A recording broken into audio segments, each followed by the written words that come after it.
নমস্কার বন্ধুরা, হরিনিত্য কিচেনে তোমাদের সবাইকে স্বাগত। আজ আমি তোমাদের সাথে শেয়ার করব রাইস লাড্ডু বা চালের আটার লাড্ডু। খুব সহজ আর ইজি রেসিপি।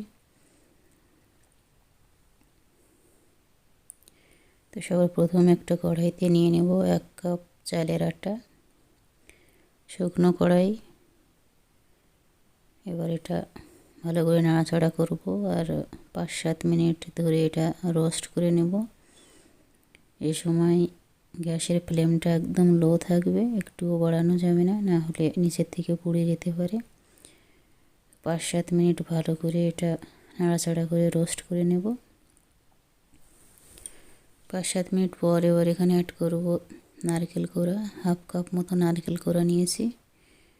নারকেল কোড়াটা দিয়েও ভালো করে চালের আটার সাথে মিক্স করে নেব। আর এটা 3-4 মিনিট রোস্ট করে নেব চালের আটার সাথে নারকেল কোড়াটা। আমি এখানে শুকনো নারকেল নিয়েছি, তোমরা ফ্রেশ নারকেল ইউজ করতে পারো এখানে। তো 3-4 মিনিট নারকেলটা রোস্ট করার পর এবারে দিয়ে দেব 1 বাটি 1/2 কাপ মতো মিল্ক মালাই, দুধের মালাই দিয়ে ভালো করে নাড়াচাড়া করে মিক্স করে দেব।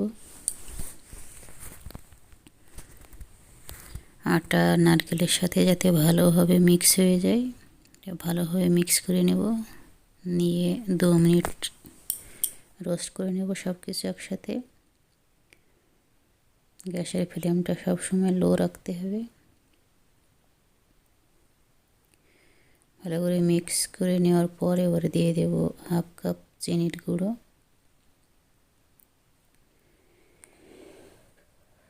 আর দিয়ে দেব 1/2 চামচ এলাচ গুঁড়ো, দিয়ে আবার মিক্স করে নেব। ভালো করে মিক্স করে নেব 2 মিনিট ধরে, সব কিছু যাতে একসাথে ভালোভাবে মিক্স হয়ে যায়।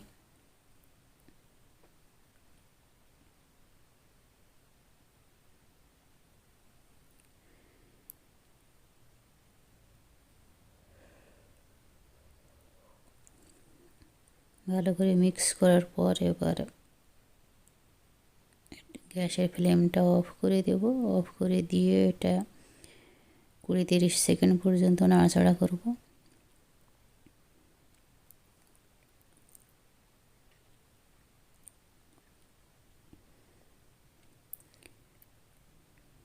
এবার এখানে দিয়ে দেব কিছু ড্রাই ফ্রুট। আমি নিয়েছি বাদাম আর কাজু কুচি, বাদাম আর নিয়েছি কিশমিশ কুচি। তোমরা যে কোনো ইচ্ছা মতো ড্রাই ফ্রুট ইউজ করতে পারো এখানে, কাজু, বাদাম, কিশমিশ, পেস্তা। ভালো করে নাড়াচাড়া করে মিশিয়ে দিয়ে এবার এটা ঢেকে রেখে দেবো 5-7 মিনিট। 5-7 মিনিট পর আমি এখানে একটা থালায় ঢেলে নিয়েছি। এবার এর থেকে লাড্ডু বানিয়ে নেব।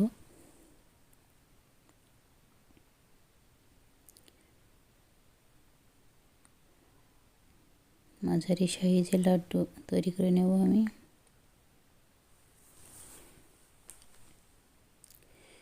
যদি লাড্ডু বানাতে অসুবিধা হয় বা ভেঙে যায়, তাহলে তোমরা এখানে একটু ঘি বা একটু গরম দুধ 2-4 চামচ দিয়ে মেখে নিতে পারো।